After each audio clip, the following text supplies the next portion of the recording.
వినాయక చవితి అంటే హైదరాబాద్ నగరంలో మొదటగా గుర్తొచ్చేది ఖైరతాబాద్. ఆ తర్వాత బాలాపూర్ లడ్డు ప్రత్యేకమైనది. ఆ లడ్డు వేలంలో చాలా మంది పాల్గొంటారు. ఆ లడ్డును దక్కించుకుంటే తమ కుటుంబానికి మంచి జరుగుతుందని ప్రజల్లో విశ్వాసం ఉంది. అయితే గత సంవత్సరం 27 లక్షలకు వేలంపాటలో బాలాపూర్ లడ్డు దక్కించుకున్న దాసరి దయానంద రెడ్డితో అనిల్ ఫేస్ టు ఫేస్. శ్రద్ధలతో దేశవ్యాప్తంగా గణేశుడిని పూజిస్తారు. ముఖ్యంగా హైదరాబాద్ నగర విషయానికి వస్తే మాత్రం ఖైరతాబాద్ వినాయకుడే గుర్తుకొస్తాడు. అక్కడ ఖైరతాబాద్ గణేష్ ఎన్ని అడుగులు ఉంటాడని చూస్తే మరోవైపు బాలాపూర్ గణేష్ లడ్డు ఈసారి వేలంపాటలో ఎంత అమౌంట్కు దక్కించుకుంటారు అనేది ఆసక్తిగా చూస్తుంటారు భక్తులు.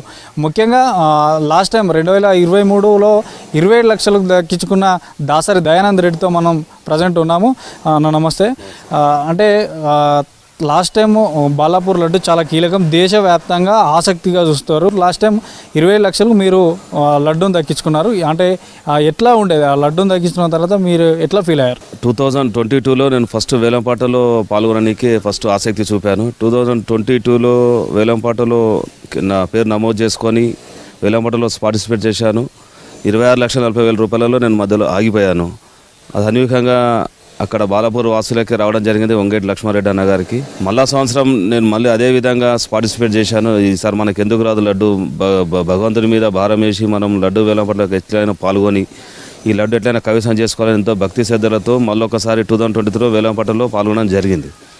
అనూహ్యంగా 27 లక్షల రూపాయలు నాకు దక్కడం ఎంతో గర్వకారణం. భక్తి శ్రద్ధలతో ఆ లడ్డు నాకు కైవసం చేసుకోవడం ఎంతో హ్యాపీగా ఉంది. ప్లస్ నేను ఈరోజు వ్యాపారంలో కూడా స్థిరంగా ఉన్నాను, మనశ్శాంతిగా ఉన్నాను, ప్రశాంతంగా ఉన్నాను. భార్య పిల్లలతో అందరి సమక్షంలో బాలాపూర్ లడ్డు తీసుకోవడం జరిగింది. అంటే లడ్డు తీసుకున్న అంటే పాట వేలం పాట పాడినప్పుడు నుండి అక్కడ నుండి ఇక్కడికి లడ్డును తీసుకొచ్చే క్రమంలో కానీ, అంటే ఆ లడ్డు తీసుకొచ్చిన తర్వాత మీ ఏమైనా పంట పొలాలు ఉంటే పంట పొలాలు కానీ ఇతరులకు ఏమైనా పంచిపెట్టారా? ఇక్కడ మా దగ్గర రాగన్నగూడ విలేజ్ అని ఉంటుంది. ఇక్కడ వినాయకుని టెంపుల్ అని చాలా ఫేమస్. బేసిక్గా మేము వినాయక భక్తులం. ఇక్కడ నేను అక్కడ దాదాపు 3,000 మందికి డిస్ట్రిబ్యూట్ చేయడం జరిగింది ఈ లడ్డు. ఒక్కరికి కాదు, ఇప్పుడు పంట పొలాల్లో చల్లడం అంటే పంట పొలాలు ఏదో కొద్దిగా వేస్తాం, కానీ ప్రతి భక్తునికి మన లడ్డు ప్రసాదం పంచడమే మన ధ్యేయం. కాబట్టి ప్రతి ఒక్కరికి ఈ లడ్డు ప్రసాదం నా ద్వారా ఆల్మోస్ట్ నాకు తెలిసిన వారందరికీ చేరిందని నేను గర్వంగా ఫీల్ అవుతున్నాను. తర్వాత అంటే ఇప్పుడు ఈ రోజు స్టార్ట్ అయింది, అంటే దరఖాస్తులు కూడా తీసుకుంటున్నామని బాలాపూర్ ఉత్సవ సమితి వాళ్ళు కూడా చెప్తున్నారు. ఈ సంవత్సరం కూడా ఆ వేలంపాటలో పాల్గొంటున్నారా మీరు?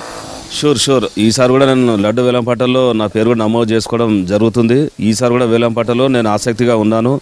సో నాతో పాటు నా ఫ్రెండ్స్ కూడా వేలంపాటలో వస్తారని నాకు ఫోన్లు చేయడం జరుగుతుంది. వాళ్ళని కూడా ఈసారి ఒక 3-4 మెంబర్స్ కూడా వాళ్ళ పేరు కూడా నమోదు చేయడం జరుగుతుంది ఈరోజు. ముఖ్యంగా అంటే ఎలాంటి ప్రయోజనాలు మీరు లడ్డు తీసుకున్నప్పటి నుండి ఇప్పటి వరకు, అంటే సంవత్సర కాలంలో మీకు ఎలాంటి అనుభవాలు ఎదురైనాయి? అంటే లడ్డు తీసుకున్న తర్వాత ఏమైనా మంచి కార్యక్రమాలు కానీ మీరు చేపట్టడం కానీ మంచి కానీ మీకు ఏమైనా జరిగిందా? చూడండి, ఇప్పుడు వినాయకుడు అంటే ఖైరతాబాద్, ప్రపంచం ఖైరతాబాద్ వైపు వినాయకుని చూస్తారు. అదే ప్రపంచం బాలాపూర్ అంటే లడ్డు ప్రసాదానికి ప్రత్యేకత. కాబట్టి ప్రతి ఒక్కరికి ఆ లడ్డు ప్రసాదం తీసుకోవాలని ఎంతో ఆసక్తి ఉంటుంది. కాబట్టి అందులో భక్తులు ఎంతోమంది వస్తుంటారు. నేను తీసుకున్న తర్వాత మనసు ప్రశాంతత, ఆరోగ్యం ఈ రెండు ఉంటేనే కదా మిగతా అన్నీ మనకు వచ్చేటి. కాబట్టి భగవంతునికి మనం 100 రూపాయలు ఇస్తున్నాం కాబట్టి భగవంతుడు మనకు రిటర్న్ ఇస్తాడు. కాబట్టి దానివల్ల అంతా మంచి జరుగుతుంది. ఇట్లా మంచి జరిగిందని నేను చెప్పలేను, కానీ సో హ్యాపీ. వేలంలో కూడా పాల్గొంటా అంటూ కూడా లాస్ట్ టైం లడ్డూను దక్కించుకున్న దయానంద రెడ్డి గారు చెప్తున్నారు. Video journalist Balakrishna, Anil V6 news, Badangpet నుండి.